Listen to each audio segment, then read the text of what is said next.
You know, sometimes things are what they are. You can argue about how they got to be what they are, but they still are, aren't they? So whether it's Dick Cheney blaming President Obama for this Iraq mess or Democrats blaming Cheney and his old boss for this Iraq mess, does that make Iraq any less of a mess? Or blaming the Republicans after the Democrats and Democrats blaming Republicans for this Veterans Affairs mess? As far as I could see, it's just a mess now, so what are we going to do to fix it now?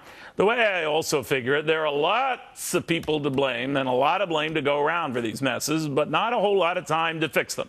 That doesn't mean I don't think we shouldn't get to the bottom of who screwed up and when. I just think it is more pressing to make things right and now. Because last time I checked, insurgents are marching on Baghdad, and it looks like they'll be there pretty soon. And vets are still waiting for care and getting none anytime soon. Who can talk about who caused that? But for now, let's just do this. Shut up. Just shut up. Each side, both sides, shut up. I'm tired of hearing you say you aren't the reason vets are waiting for care. How about just focusing on giving them care? How about Republicans quit looking to indict VA workers who might have it coming?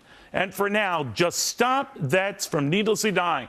And how about Democrats quit blaming Bush for an Iraq war on which they signed off and focus on making things right rather than just popping off? You know, sometimes I swear I'm watching my two boys, but they're just kids. What's these guys' excuse? Republicans who blame Democrats for spending our way into a hole and forget when they were in charge, they did the same, spending into a similar hole.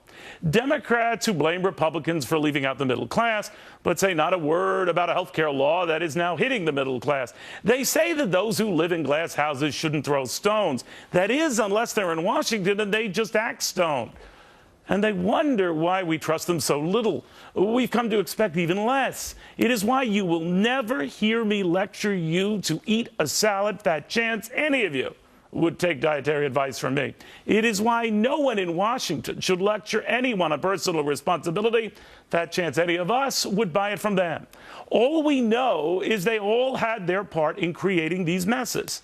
How about they all shut up and fix them up? So allow me to be childish here. Not only is time a wasted, look at the VA, you spineless, gaseous, political idiots.